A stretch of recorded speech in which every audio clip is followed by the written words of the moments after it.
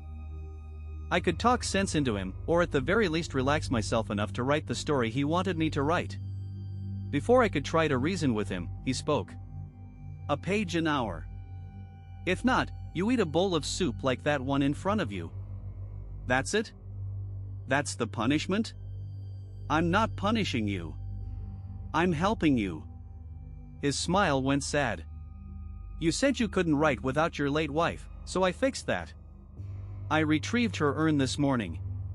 For a moment, I didn't understand. The soup. Steam rose from it, the smell of salt, potato, and garlic. The color though? It was gray. Ashy even. "No. Nobody knows my home address," I said. "Not even my agent." "I don't believe you. That's not possible." "That's not." He told me my home address. He described the color of the urn. This time I did right.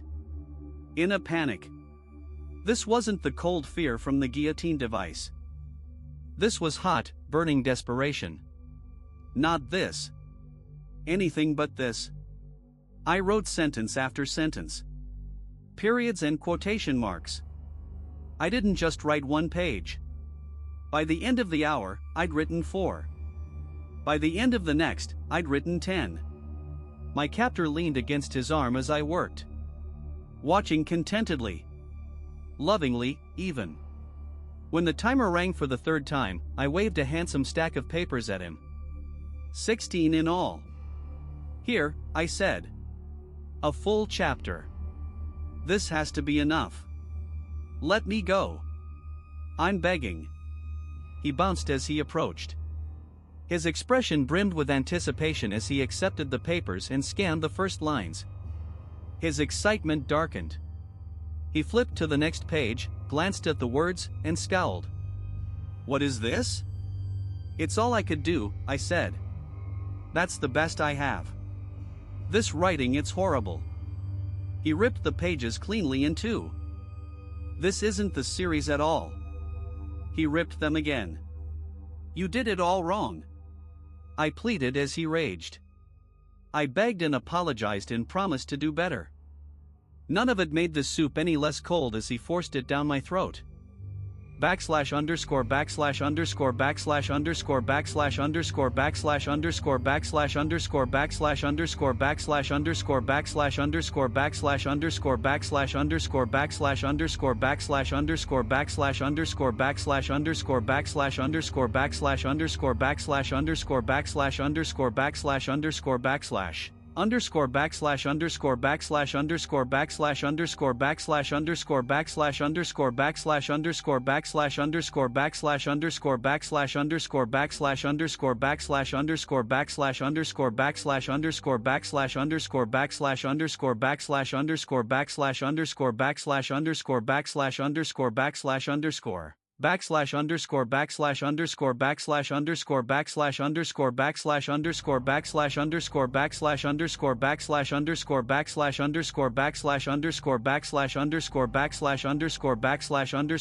/________________________ backslash underscore backslash underscore backslash underscore backslash underscore backslash underscore backslash underscore backslash underscore backslash underscore backslash underscore backslash underscore backslash underscore backslash underscore backslash underscore backslash underscore backslash underscore. The methods varied. Sometimes, when I failed, he would merely shock me through a metal neck brace.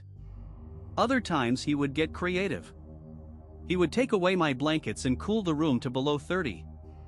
Lock me in a hollowed-out fridge half full of water for hours. If I fell asleep, I'd drown.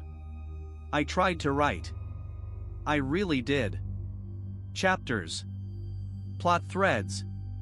I killed old characters and introduced new ones. Each time, my captor would read my pages of the series and shred them to ribbons. This isn't it. You aren't doing it right. Days turned to weeks.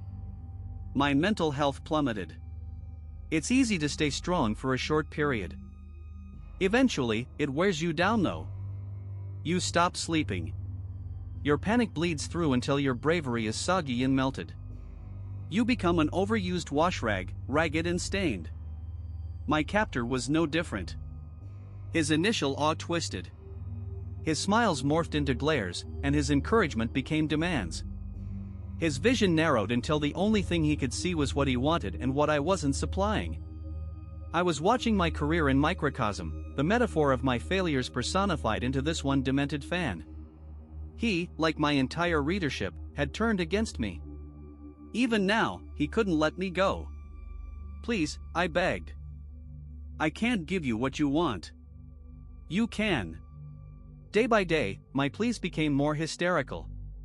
It's not going to work. It will. Just let me go. Until one day, he snapped. My captor shoved me against the basement wall, his face dripping for perhaps the first true time with unfiltered loathing. You can and you will, and if you don't, then you die. I'll kill you. You'll scream and suffer the way I have. How we all have. Now. Write. The series. I can't. Why not? It was then I knew with perfect certainty that I would never leave this place. I would die here. Painfully. Terribly. My vision went fuzzy, and my breath came out in panicked breaths. He hated me, but he loved me, but he hated me. Above all, he could never let me go. Because it wasn't me, I gasped. It never was. I didn't write the books.